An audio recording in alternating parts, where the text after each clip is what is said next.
So today I'm going to talk about like how we can secure our Salesforce data from external applications. So when I talk about external applications, right?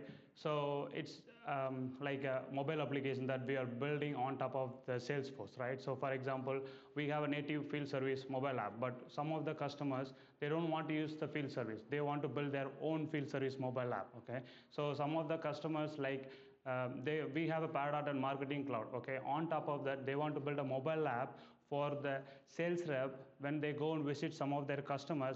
They don't have to keep the laptop with us, right? They can have their mobile phones and then they can go and capture all the leads and then modify the leads, make all the notes about what all the discussion they are making with the customers, right? So we can build our own mobile app on top of the Salesforce data.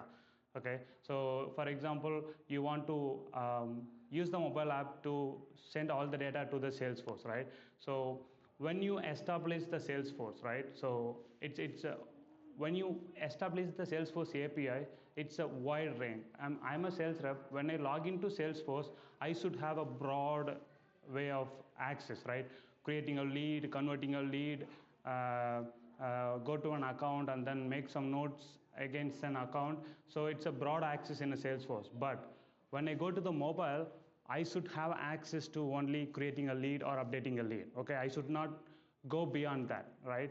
So that means the mobile app is specifically built for that particular sales rep. Just do the lead capturing and then work on the lead nodes. Okay, so that's the purpose that we are going to talk about, like how we can secure the Salesforce data from an external application. This is my agenda today. That's first one is like how the Salesforce secures the data in the system. Okay, so there are many ways the Salesforce is securing a data. On top of that, how we are going to secure the data when we are accessing the Salesforce from an external system. The second thing is why data security is important, and then third one is like how we can secure all the external interaction with Salesforce, and then what is custom scope, and then why it's matter, and then we are going to talk about two different scenarios. Okay, and then finally we will be talking about why this particular feature is important for all the external client application access. The Salesforce data security, right? So the Salesforce data security is in a multiple layer that is given by native Salesforce features, right? So first one is org level security. So that means like whenever you are granting access to the user, they'll be using their credentials, right? Username and password, or you can enable the multi-factor authentication, or you can enable the single sign-on. That is the first layer of security, right? So you cannot use you are not storing all your credentials in your local database. Everything maintained in the Salesforce server in a secured way. Or you can have your own identity provider where you can secure all your credentials. That is a org level security. The second one is user level security. That is where what kind of role this particular user should perform, right? So what kind of object they should have access. So for example, if you take a marketing team, right, they should have access to lead and then task, events, and then converting a lead into an account. Okay, that is for marketing team. When you talk about the sales rep, right, so he should have access to lead, and then what are all the activities happened on the lead, he can take a look at it, and then based on that he can talk to the customer, try to bring the lead into the prospect account, right? And then from there he can start sell the product, right? Opportunity, code, CPQ. If you are using a CPQ, then code, line item, order, asset, all those things. So sales reps should have only these object access and then these field access. So you can control everything on the user level securities, what kind of role they can play, and on top of that, object level, right? So in the object, what kind of actions the user should perform, whether he can create a lead or whether he can update the lead, or whether he just only read the leads, right? So we can control everything based on the object level security. Then field level, what information that particular user should see, right? So even though if I am a lead, I'm the marketing person, so I can go and capture all kind of informations, right? On top of that, there are certain information should not be visible to me, okay, when I go back to the lead. So you can control everything based on the field level security, what field, and then what information that sales rep or marketing team can perform the action.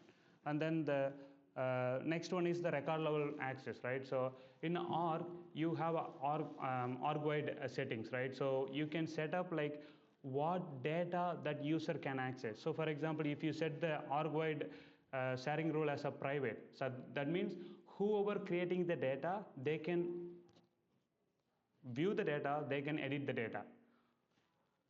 Apart from that, their hierarchical managers can view the data. But if other co-worker wants to see my data, then we have to establish the access to them, like, hey, you can see this data, or manual sharing, or we can create some criteria-based sharing rules to share the data across the team. So that is the another layer of security that's Salesforce given by default.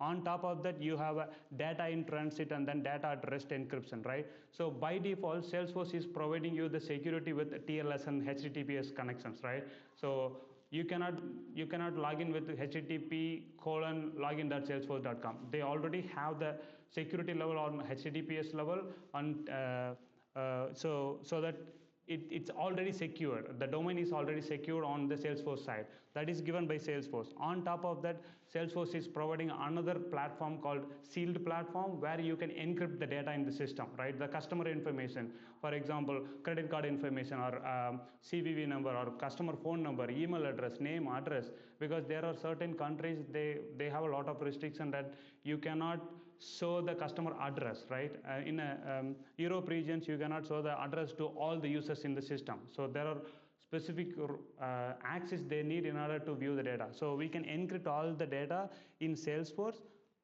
using the sealed platform. On top of that, we have one more layer.